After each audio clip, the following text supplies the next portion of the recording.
Matagal pa ang 2028 election pero nag-anunsyo na nga si Vice President Sara Duterte na tatakbo siya bilang president, no, dito sa 2028 election. Ngayon dito sa ating pag-uusapan ngayon, ayon kay Commodore J. Tariela, susuportahan ng China ang kandidatong papabor sa kanila. Pag-usapan natin to mga kapatid, samahan ninyo ko. I'm just a young nigga chillin' on it. First time I seen ice was a Alright mga kapatid, welcome ulit sa ating bagong video reaction, review, commentary, opinion, criticism at kung ano-ano pa. So alam naman natin dito sa ating politika ay merong iba't ibang uri ng mga tao. Merong pabor sa Amerika, merong pabor sa China at merong no comment.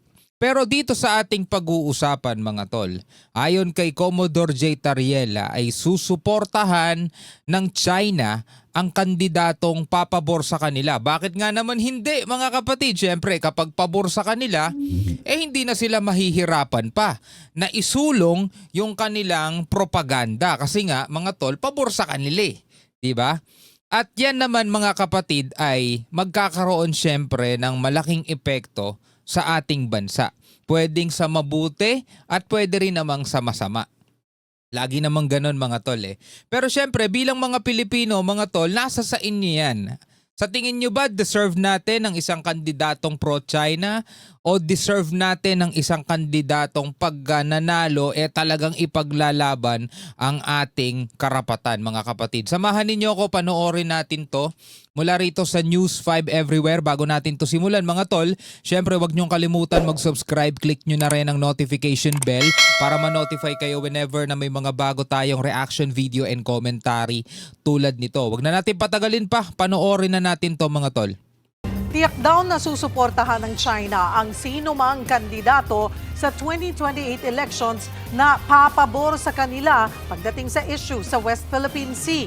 Ayon yan kay Philippine Coast Guard spokesperson J. Tariela. Git naman ng Navy, posible ring gamitin bilang dirty tactic sa eleksyon ng West Philippine Sea para magulo ang mga Pilipino. Para magulo ang mga Pilipino. Actually, ngayon pa nga lang mga kapatid na nagkakagulo tayo ngayon at nahahati ang opinion, nahahati ang paniniwala, nahahati ang mga kapatid, ang mga Pilipino dahil dito, dahil mga kapatid sa politika. Kasi mga kapatid, yung ibang mga Pilipino, hindi na nila iniisip kung tama ba o mali. Basta sinabi ng kanilang politikong sinusuportahan, basta sinabi ng political party na kanilang sinusuportahan. Kahit na ano pa yon. No, kahit na ano pa yon, tama man yun o mali, basta susundin nila yun ang paniniwala nila dahil nga doon sa kanilang sinusuportahan. Yun yung mas nangingibabaw sa kanila eh. Kaya gina-justify na lang din nila sa isip nila yun oo nga, tama. Halimbawa, meron kang politikong sinusuportahan, for example, meron kang politiko sinusuportahan na maka-pro-China.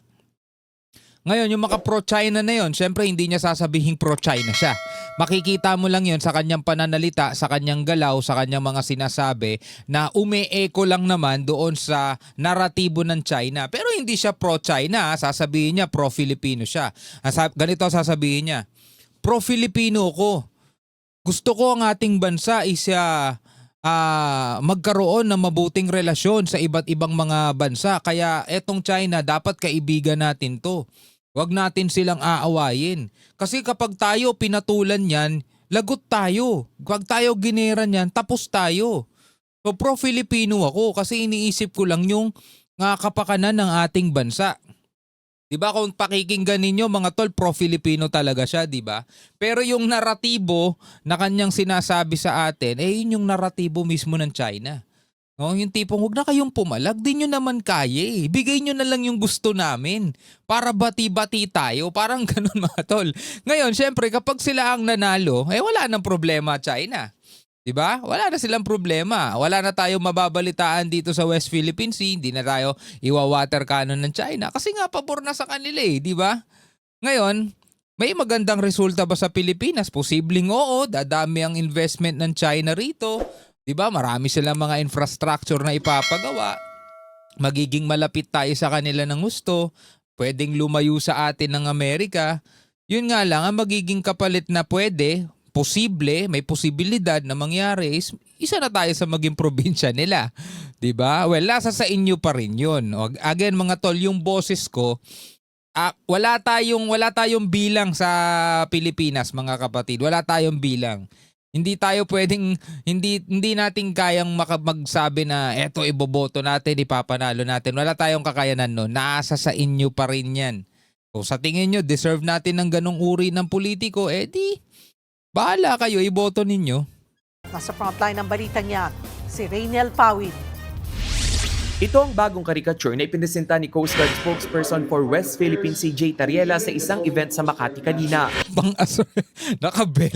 Nakabelat si Commodore tapos may happy face emoticon emoji na lang dun sa gilid. Sensitive kasi sila masyado no? Pero ngayon naka-cover na ng smiley face ang mukha ni Chinese President Xi Jinping. May caption pa ito na Walang mukha ni Xi Jinping yan yung reporter ang nagsabi noon. Baka magalit na naman kayo kay Tariela niyan. Naka-cover na ng smiley face ang mukha ni Chinese President Xi Jinping. May caption pa ito na China versus one Filipino. Pero si Tariela may disclaimer.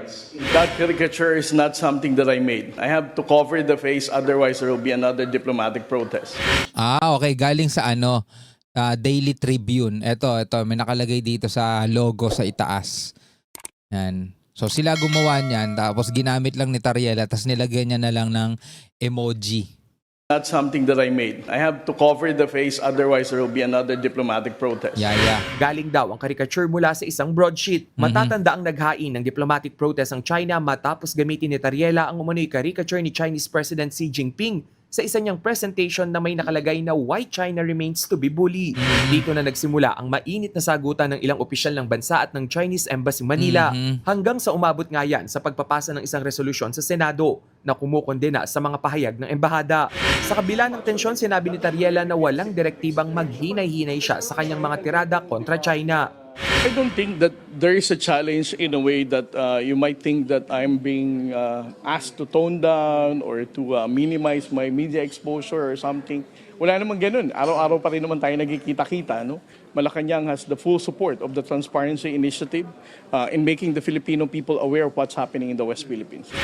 Alam nyo mga tol, alam ko yung naiintindihan ko yung gustong mangyari nung iba na dapat maghinay-hinay si Commodore J. Tariela.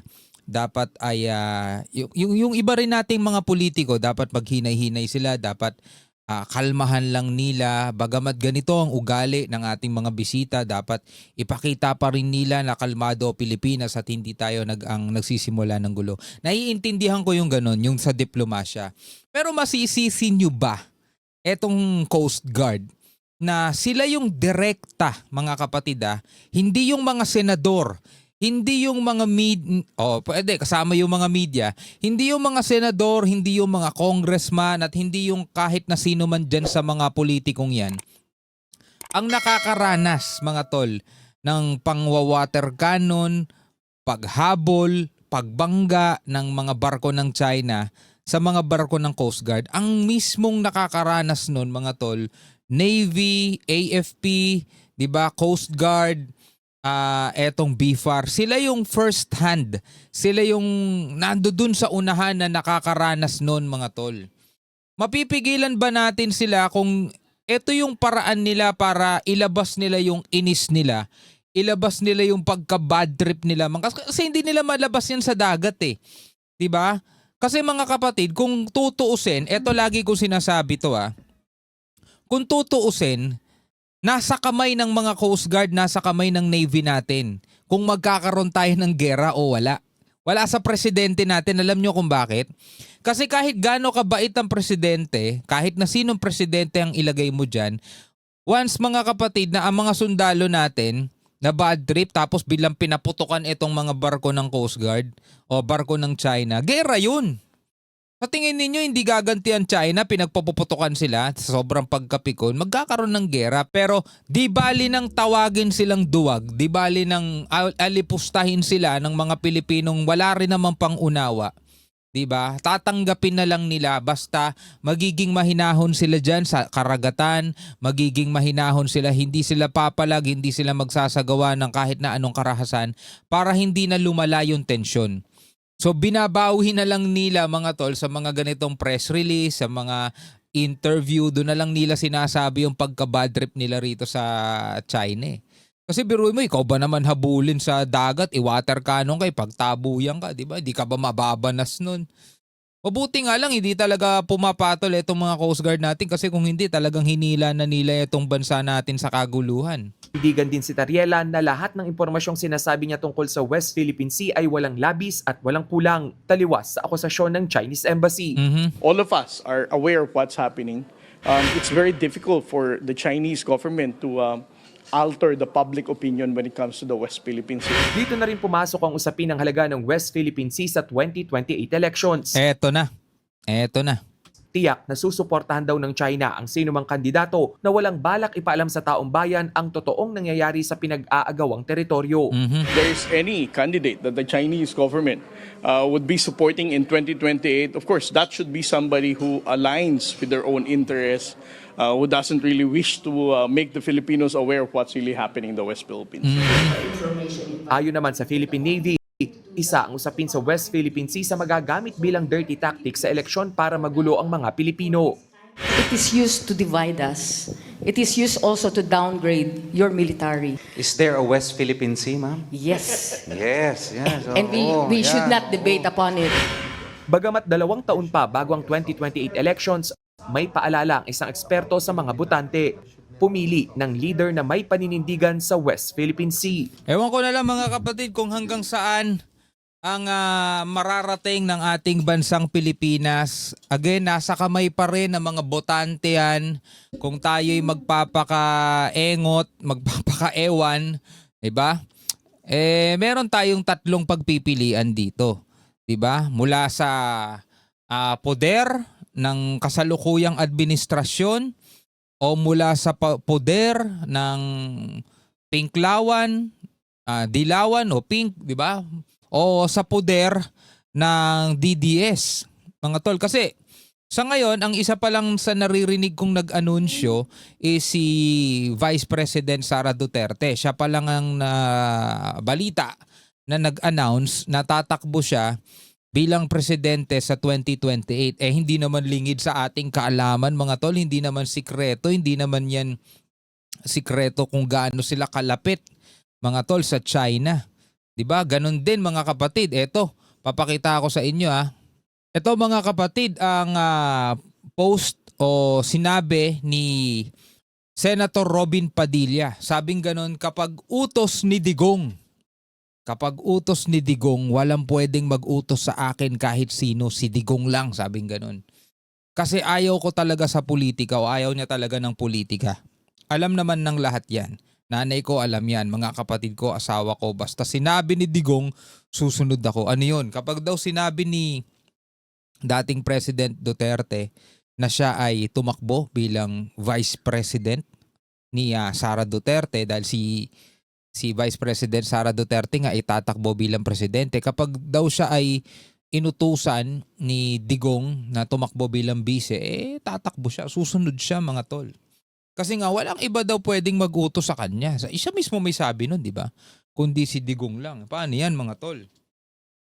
Kapag kasi Senator Robin Padilla is naging, sabihin na lang natin mga tol, naging Vice President, 'di ba sabi nga ganoon, eto ang boss nila ay dapat ang sambayan ng Pilipino. Narinig ko yan dati kay Pinoy, kayo ang boss ko.